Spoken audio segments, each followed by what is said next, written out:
no. There's an old joke about James Joyce, that you can celebrate Bloomsday by leaving your hometown and writing about it for the rest of your life. Yes, yes. Why do you still write about Cleveland? Well, I never want to invoke names like James Joyce because, you have to be a horse's ass to put yourself in that league. As a writer, I'm saying, but the emotion is the same. You've never written anything as pretentious as Finnegan's Wake. Have you read it? Yes. Yeah, I've never made my way through it, but I still have a copy and hope to before I die. So, but I agree. Your best bet is a harpoon if you're trying to get through it. And I think, like my brother can vouch for this. It wasn't any, for me at least, it wasn't anything that I can go back and put my finger on.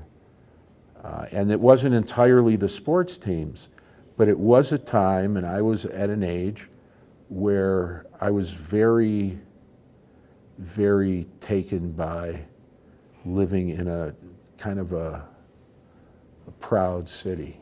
I was hurting emotionally at that time, and my folks had split up, and father was a couple thousand miles away, and there was no Skype and there was no texting. It was very low. And I think the city and the teams in particular, but the city itself, as I grew up, I started at Case Western Reserve, dropped out after my freshman year, moved to Texas, always came back to Cleveland, and always felt resentful that by the time I was in my 20s, the city had become a national joke. And that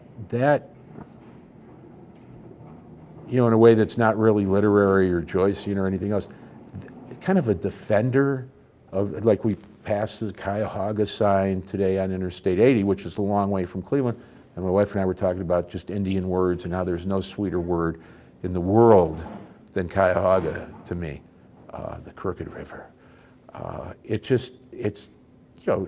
What makes us who we are is really hard to talk about. I'm aware every minute of every day I'm a man. I'm probably aware every minute of every day I'm a Jew. Not in I'm a Jew, but I'm saying that is what informs and inspires kind of everything I do, because it's so core a part of my identity. Why or how Cleveland became that strong, I can't explain, except that it's what I had to celebrate.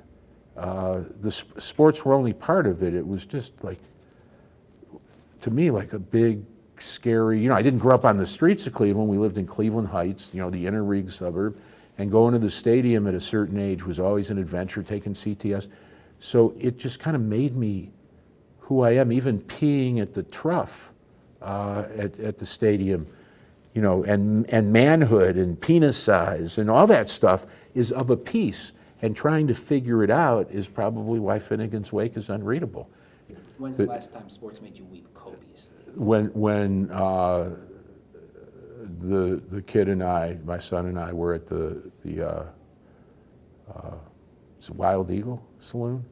I mean, there was a film crew that there was downtown Cleveland. It was Game 7. I mean, we weren't at the game. We were watching the game when they won. And yeah, because my father had died on June 3rd. I think it was June 3rd. And while we weren't close, it was an emotional thing. And then it was Father's Day, and I'm with my son, and the drought ended in the most miraculous way. It would take me all of a second and a half to start weeping copiously here if we kept going. Yeah. Why do we care so much about sports? Well, I've thought about that a lot too, and I think part of it I don't fully understand because I'm not really a scholar, but part of it is that in every culture I'm aware of, at least every Western culture, it's a place where men go to sublimate their instincts for aggression, hostility, belligerence. That's part of it. It serves as just a way, whether you're playing, but certainly as a fan, it's a way to metaphorically engage in a very passionate physical activity, the object of which is to defeat and, if possible, humiliate the other side. So it doesn't seem like you need to be any kind of scholar to see where that really is kind of a sublimated form of war. So that's part of it. And then when you get to the civic part of it, where, you know, I mean, we're proud of the art museum and we're proud of the orchestra. And if you're into zoos, it's a good zoo. You know, it's a great restaurant town, but nothing arouses civic pride and passion, identification like sports. Certainly not in Cleveland. There are places, Seattle or San Diego, where that may not be true. I don't know, but there's something there where the team, you know, really is. You don't think about the fact that none of these guys come from here. Maybe none of them even live here in the off season. They're all going to come and they're all going to go at some point in their careers.